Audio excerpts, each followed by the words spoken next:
All right, Tim, well, one game to go. How do you approach this? Top six is not there as a carrot anymore, so how do you approach the final game of the season? Definitely still want to win. We've been treated to such a good atmosphere at Porirua Park all season, and it's become a home away from home, and so I think it's important that we finish in style and we give the fans something to cheer about and end our season on a good note. I think that's important for momentum and for the future, and there's loads of positives that you can get out of it. So yeah, we'll be attacking the game the same as we have all season, really. Pick the team to go out and win, and put a game plan together to try and win. And yeah, I think everyone's very determined to finish strongly. There's also a sense of you're playing against a team who may well be in the top six.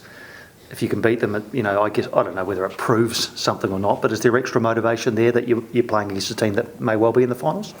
No, not particularly. Look, I think Robbie has done an amazing job at Western Sydney, where he sort of picked them up when we played them in round two. I think they were kind of a little bit all over the place at that point in the season, and we won fairly comfortably, and then kind of from there just progressively getting better, and they've had an amazing run. I think he's just completely turned them around.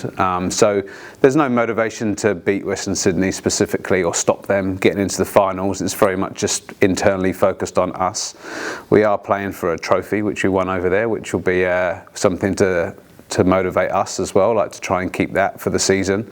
And it's only Perth that we've done the double over, so this is the other team that we can do that. So there's some little motivations, but they're all around us, nothing to do with Western Sydney. Yeah. And picking the team, you say you want to pick the best team to win, but is there an opportunity to reward players? I mean, you can only pick a certain number, I know, but what goes through your mind when you're picking your squad for this one? Yeah, I mean, look, we're trying to do that every game, really. If somebody's playing really well or training really well, hopefully we're rewarding those players with opportunities on the pitch.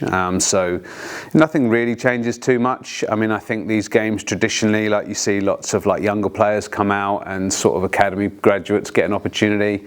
In the A-League, you can't use academy players in the A-League women's. They've got to be on your registered list, so the squad is the squad.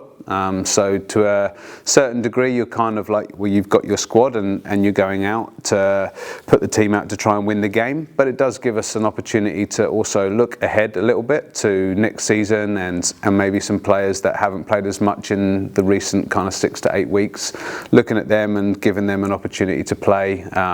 But we just want to make sure we get the balance right, because I think if you send a message out and you put out sort of a weakened team, so to speak, although that kind of phrase is probably not the best phrase, but you know what I'm saying, you put out loads of young players and you're just kind of there just to give them game time, then I think it sends a message to the team that you're not there to win, and it sends a message to the league that you're not taking the game seriously. Yeah, we've been on the other side on Saturday wanting the opposition teams to win, and so there'll be a few teams wanting us to beat Western Sydney so they can get into the playoffs. So I think it's only fair that we put in our best effort to win. You're likely to finish somewhere between 8th and 10th. How do you sort of assess the season as a whole? Do you feel like you fell short of your targets or met them? Yeah, I think we fell short of the targets on the table for sure. We all believed and felt that we should be in the 6. I don't feel any differently about that. We've only got ourselves to kind of blame, really. There's a long period in the season where we had a number of kind of narrow defeats, and I think the key learning for this group, as a team, for us to go forward, is we've got to be able to turn those tight games where we're behind by 1 into draws or into wins. A little bit like what the Jets did on Saturday night. They were losing 2-1 and they turned it around. And we haven't done that enough to kind of build points in that period. And so you think 2 or 3 draws out of those defeats and would be fighting to get into the playoffs. So that's the difference. The margins are tiny.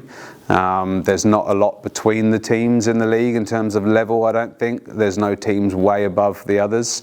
It's just these little details, and it is really minor stuff. So yeah, for us as a team, just falling a little bit short, I think we can reflect on it and we can look back and say there's probably moments there where we needed to find a way to get a draw or to find a way to win, and we just didn't quite do that.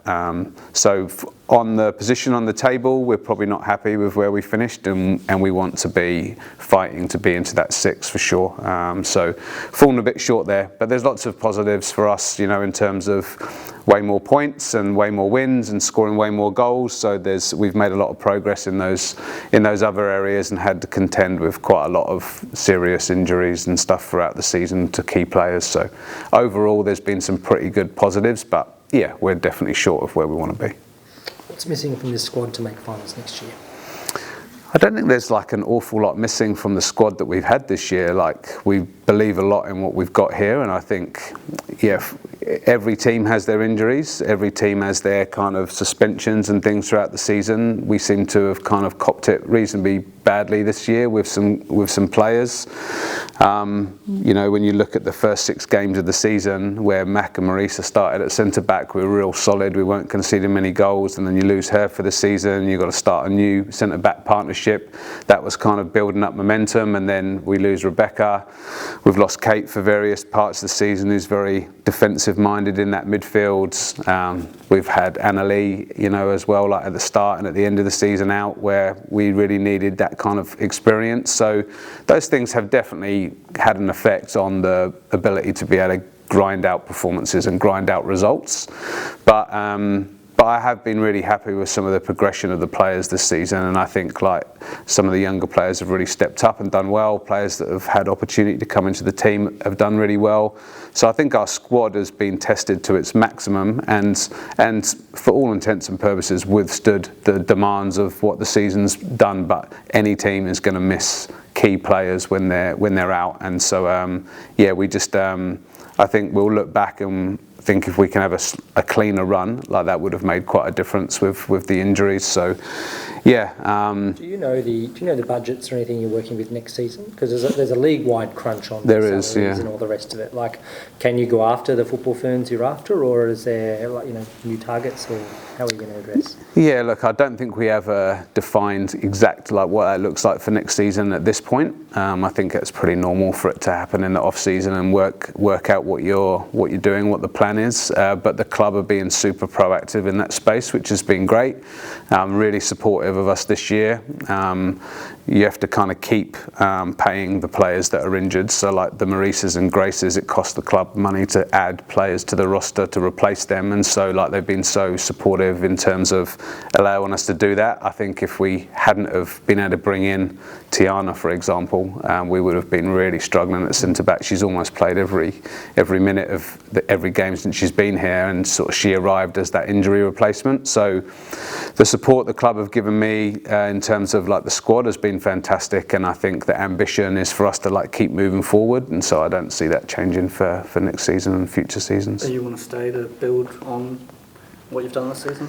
Look, I think the club is going in like an amazing direction across the whole board, like men's and women's. Like you can feel the momentum here, and so like it's exciting to be part of that.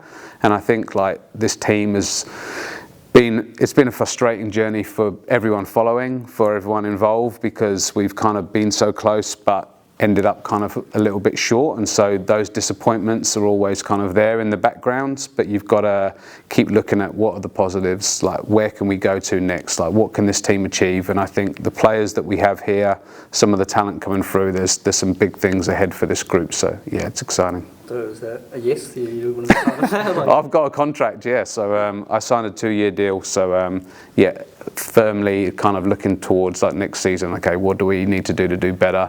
Those conversations have already started with the chairman and with the director of football, and we're kind of now focused on how we're going to improve and how we're going to get better. What are the things we need to do differently? Where are you going to play next season? Are you committed to a Porirua, or are you having another look? Think. Thankfully, those things are out of my pay grade, so I don't worry too much about them. But the feedback from the staff and the playing group is really positive about Porirua. So I think, yeah, for sure, there's a few things we need to tidy up a little bit. I think early on we had some issues with the pitch, and they got new drainage and things which have kind of caused there's some digging going on in some games. But look, those are kind of minor things really. The pitch generally has been pretty good and has been getting better. And I think for us, like to play the style we want, like we just keep that going into next season. If we have the surface process that we would like, then I think those things will be fantastic, because the environment, the ground, the atmosphere that's there is almost second to none. I think, like, we've travelled everywhere now in the A-League, and there's not many better than Poirua Park when the Yellow Fever are in the stand. So yeah, I think it's awesome, and I'd love to carry on there. Do you start having conversations with off-contract players on Sunday, or like what's the time frame here? When do you start having those conversations? Yeah, it's new for me as well. It's the first time, obviously, being in the role and kind of like going into the off season, how that works. There's some interesting dynamics in the A-League women. I'd say 95% of players in the whole league are on 1-year deals, and so that means there's a huge amount of kind of renegotiating, re-signing, and potentially movement between clubs and players. There's some things going on with Canberra and Jets at the moment where there's uncertainty. So I think Michelle Heyman's spoken about that publicly already, how it's kind of, people want answers. So you go into the off season and it's pretty hectic, you know, in terms of re-signing. But from our point of view, like, we've got a plan of what we want to do moving forwards. We need to do our job and be professional and get this game out the way, and hopefully go off on a winning note at the weekends. And then I think the conversations start as early as Monday with players, with agents, things like that, and we start talking about re-signing ones that are off contract that we want to keep, and potentially looking at some others that may bring in from outside of the environment we have now. What potential new signings might we look at? Who could they be? And start that process. We started it reasonably early last year, like around sort of like late May, early June.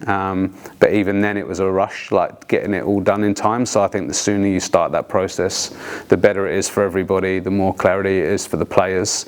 And certainly those that have got tournaments, like there's Olympics and there's under 20 World Cups for the New Zealanders, like having your future sorted before those tournaments is key. And do you now, with Auckland coming in, do you now look at 2-year contracts as the men have? The men have, you know, obviously sewn some players up beyond the arrival of Auckland FC. You've got an extra year now, but will you look at 2-year deals to make sure that you lock in your most important players? Yeah, I think the club, you know, we've kind of done a few of those for the younger ones this year for the first time, and the certainty it gives them into their off seasons. And you know, we've been talking with the likes of Macy and Mania and Zoe about what their off season looks like, because they're contracted already. So you can have those discussions. What does that period look like? How do you prepare for an Olympics, for an under 20 World Cup? And what do you do in between? When do you rest? Whereas when they're off contract and you don't know if they're coming back, it's hard to have that conversation. So yeah, I think the longer term deals are really beneficial in terms of like forward planning and aims and objectives that you can have with the players in the off season. So yeah, for sure, like I think the league in general is probably like going to be trying to look to go more down that route of longer term contracts. So yeah, for us I think it would work, and we'll certainly be having those conversations. Good man. Is ALeague fit for the weekend or no? No, ALeague's not going to be fit for the weekends. She's really frustrated. I think it's been a hard return to play process for her with this recent injury. Obviously it's kept her out of like 2 Ferns tours now, the last one and this one, in terms of being able to play. So she's very frustrated with what's going on, but it's unfortunately it's just one of those things. If she's not right, you can't push, and you don't want it to make it worse, and it's a pretty delicate injury, that kind of Achilles low calf. So yeah, like unfortunately for her, she's not going to be fit enough to finish the season, which is a real shame, because she was really starting to kind of pick up some good form and has played a massive part in the team across the year, on and off the pitch. But she's exactly what you'd expect her to be. She's still ALeague, and she's still this awesome character and great leader and really mature personality around the team. So she hasn't stopped doing any of those things, but for her personally, it's a real shame that she can't play this week.